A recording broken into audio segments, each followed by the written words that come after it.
Well, let's coming to the details. BRS MLA Vivekananda Reddy మాట్లాడుతున్నారు, live లో చూద్దాం. తన యొక్క జడ్జిమెంట్ లో తెలియజేయడం జరిగింది. కాబట్టి ఇది పూర్తిగా రాజ్యాంగానికి విరుద్ధంగా వచ్చినటువంటి తీర్పుగా ప్రజలందరూ కూడా నవ్వుకుంటున్నారు. దీనిపైన వ్యవస్థలపైన నమ్మకాన్ని పూర్తిగా కూడా సన్నగిల్లే విధంగా తీర్పును వచ్చిందని స్పష్టంగా అర్థమవుతా ఉన్నది.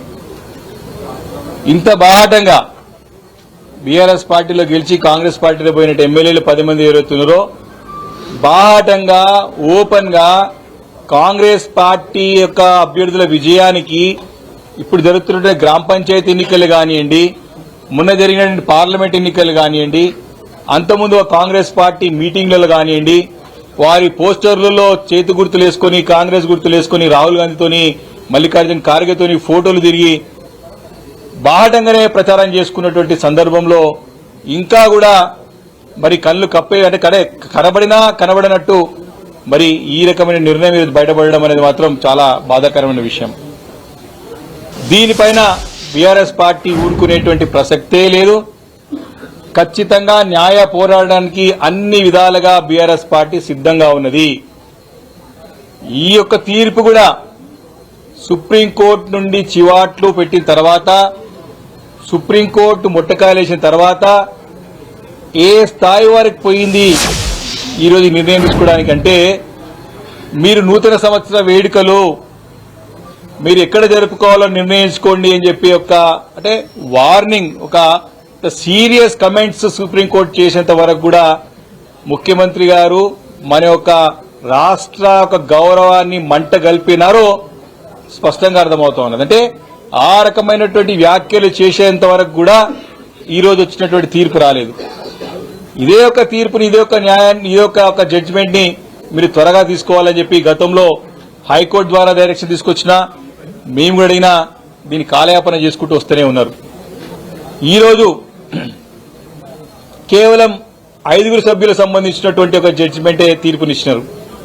మేము ప్రత్యక్షంగా అడిగినాం, మిగతా 5 సభ్యుల యొక్క సంగతి ఏంటిది స్పష్టంగా అడిగితే దానికి మాకు సమాధానం లభించలేదు. ఈరోజు ఇంకొక విషయం, ఈరోజు కేవలం 5 సభ్యులకు సంబంధించింది జడ్జిమెంట్ ఇచ్చినారు. ఇంకొకటి, సుప్రీంకోర్టు చాలా స్పష్టంగా తమ యొక్క జడ్జిమెంట్ లో చాలా స్పష్టంగా తెలియజేసింది. తమ లాస్ట్ పారాగ్రాఫ్ 4th పాయింట్ లో 102 పారాగ్రాఫ్ లో మీరు అంటే సార్ ఇంగ్లీష్ చదివి వినపడతాను, ఇది చాలా ముఖ్యమైన అంశం కాబట్టి, we direct that the speaker would not permit any of the MLAs who are sought to be disqualified to protract the proceedings. In that event, any of such MLAs attempt to protract the proceedings, the speaker would draw an adverse inference against such of the MLAs.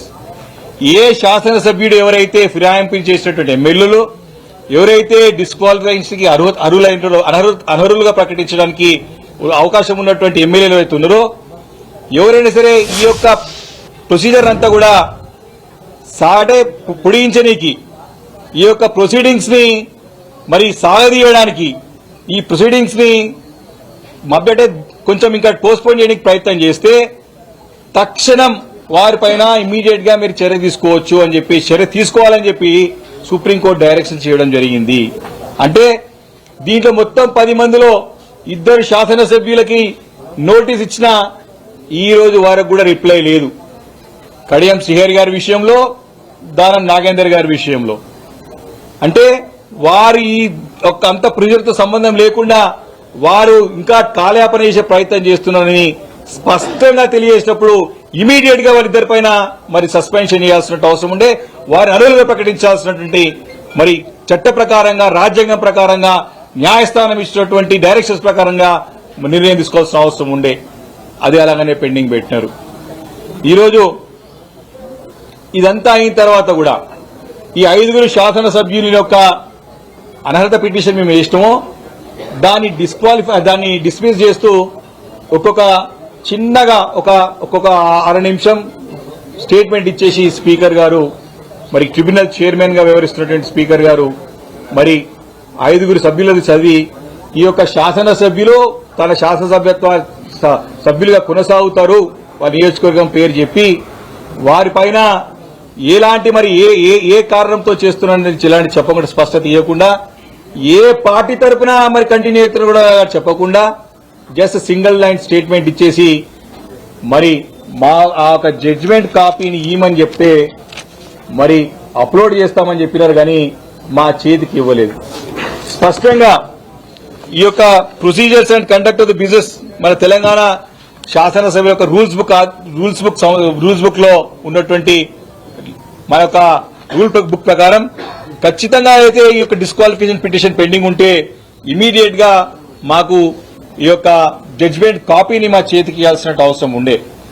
మా advocates కానీ మేము కానీ దాదాపు 45 నిమిషాలు అదే ఛాంబర్లో కూర్చొని తప్పకుండా కావాలి మాకు చేతికి కావాలి ఏ బేసిస్ పైన మాకు పిటిషన్ ని డిస్మిస్ చేస్తానని చెప్పి ప్రశ్నిస్తే ఆ ప్రశ్నకి సమాధానం లేక త్వరలో చేస్తామని చెప్పినా కానీ ఎప్పటి వరకు చేస్తామో అంటే అప్లోడ్ చేస్తామని చెప్పేసి దాటి వేసే ప్రయత్నం చేశారు తప్ప మాకు హక్కుగా పిటిషనర్ గా మాకు మా అడ్వకేట్స్ కి డెఫినెట్ చేయాల్సిన అవసరం ఉండే. అది కూడా చేయలేదంటే మాకు సంతకాలు చేయాలని చెప్తున్నంటే మాకు అనుమానం ఉన్నది. నిజంగానే ఈ జడ్జిమెంట్ ఏమైనా రాసినారా, జడ్జిమెంట్ తయారైందా, జడ్జిమెంట్ అయిందా కాలేదా, లేదా కేవలం సుప్రీంకోర్టు చెప్పింది కదా అని చెప్పేసి ఏదో తూతుమంత్రంగా నిర్ణయం చేసేసుకున్నాం అయిపోయింది అని చెప్పేసి కేసు క్లోజ్ చేయడానికి కోర్టుని మళ్లీ తప్పుదో పట్టించడానికి చేసే ప్రయత్నమే కనపడుతుంది తప్ప మరి జడ్జిమెంట్ కాపీ ఇవ్వడానికి ఎందుకు వెనుకబోయారని చెప్పేసి కూడా ఈరోజు స్పష్టంగా ప్రశ్నిస్తా ఉన్నాం. చాలా క్లియర్ గా ఉంది రూల్ బుక్ లో. మనకి కంక్లూజన్ అయినప్పుడు మనకి సంబంధిత పిటిషనర్ కి కానివ్వండి, వారు సంబంధించినటువంటి వకీలు కానివ్వండి, పిటిషన్ సంబంధించినటువంటి డిస్మిస్ అయినటువంటి ఏ సందర్భంలో ఏ బేసిస్ పైన మా పిటిషన్ ని డిస్మిస్ చేసినారో చెప్పాల్సిన అవసరం ఉన్నది.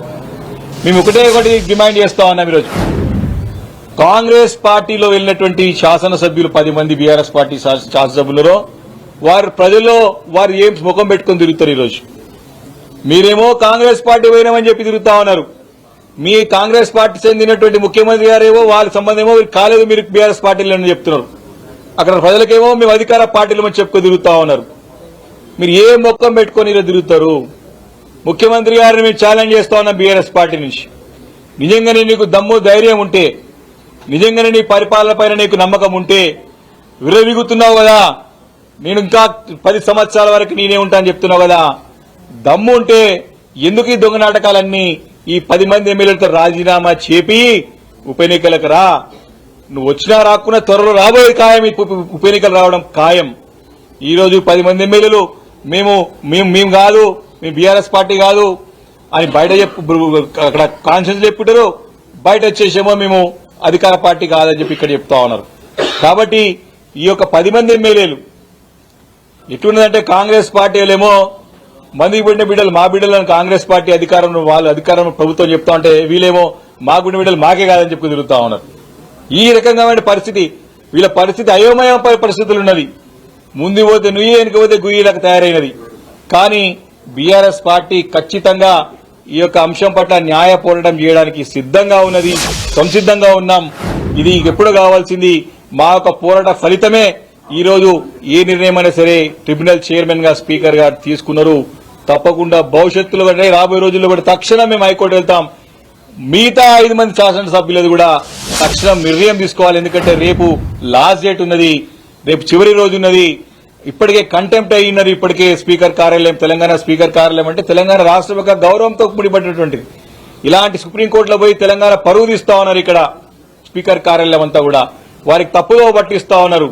ఈ వ్యవస్థలన్నిటి కూడా ఏ రకంగా భ్రష్టుపరుస్తున్నాడో ముఖ్యమంత్రి గారు స్పష్టంగా అర్థమవుతా ఉన్నది. కాబట్టి దీనిపైన 100% న్యాయ పోరాటంకి ఫుల్ ఫ్లెడ్జ్ గా ప్రిపేర్ అయి ఉన్నది బీఆర్ఎస్ పార్టీ. మేము తప్పకుండా న్యాయ పోరాటం చేస్తాం. ఆ 10 నియోజకవర్గాల్లో కూడా బీఆర్ఎస్ పార్టీ శ్రేణుని, ఎందుకంటే మా పార్టీ మీటింగ్ రావాలి, ఎక్కడ వస్తలేరు మీరు బీఆర్ఎస్ పార్టీకి చెందినటువంటి ఎమ్మెల్యేలు అయితే. కాబట్టి దీన్ని ఎట్టి పరిస్థితుల్లో వదిలే ప్రసక్తి లేదు. దీనిపైన న్యాయ పోరాటానికి బీఆర్ఎస్ పార్టీ సిద్ధంగా ఉందని చెప్పి ఈ సందర్భంగా మనవి చేస్తా ఉన్నాం. మాట్లాడడానికి స్మితులందరికీ నమస్కారం. చాలా మందికి ఇదేందో మీ అందరికీ కూడా తెలుసు. గత పార్లమెంట్ ఎన్నికలప్పుడు ఆ తర్వాత జరిగిన పార్లమెంట్ సెషన్లో రోజు కాంగ్రెస్ వాళ్ళు ఈ రాజ్యాంగాన్ని పట్టుకొని పార్లమెంటుకు కానీ ఎలక్షన్లలో కానీ ఎలక్షన్ క్యాంపెయిన్లో కానీ రోజు వాళ్ళ ఓట్ల కోసము ఈ కాన్స్టిట్యూషన్ పట్టుకొని తిరిగినారు. అలాంటిది ఇవాళ రాజ్యాంగాన్ని పరిహాసం చేసిన పార్టీ ఏదైనా ఉందంటే ఈ కాంగ్రెస్ పార్టీ. అంటే వాళ్ళ ఓట్ల కోసమేమో ఈ పుస్తకం చూపెట్టి తిరుగుతారు, వాళ్ళ ఓట్లు అయిపోయిన తర్వాత రాజ్యాంగాన్ని పరిహాసం చేయడం కూడా ఈ పార్టీకే అవుతుంది. ఇవాళ బాధేస్తా ఉంది. మా ఎమ్మెల్యే గారు లోపల మీటింగ్ లో ఆ ఆర్డర్స్ కాపీ ఆర్డర్స్ అడిగితే ఇప్పుడే వారున్న రూల్ బుక్ చెప్పినారు, రాజ్యాంగం ఏం చెప్తుందో చెప్పినారు, అయినా కూడా కనీసం ఆర్డర్ కాపీ ఇవ్వలేకపోయినారు. అంటే ఏం చెప్తా ఉంది?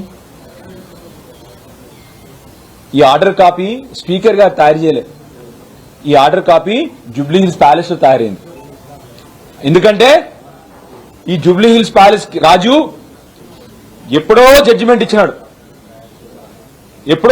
ఇచ్చినాడు, ఏమీ కాదు 10 మంది పార్టీ మారినా సుప్రీంకోర్టు ఏం చేయలేదు, రాజ్యాంగం ఏం చేయలేదు, ఎవరు కూడా ఏం పీకలేరు, నన్ను మీరేమీ భయపడొద్దు, మిమ్మల్ని కాపాడాల్సిన బాధ్యత నాది, ఈ రాజ్యాంగం నా ముందర ఏం పనిచేయదని డైరెక్ట్ మన జూబ్లీ హిల్స్ ప్యాలెస్ సంబంధించిన రాజుగారు ఎప్పుడో జడ్జిమెంట్ ఇచ్చినారు.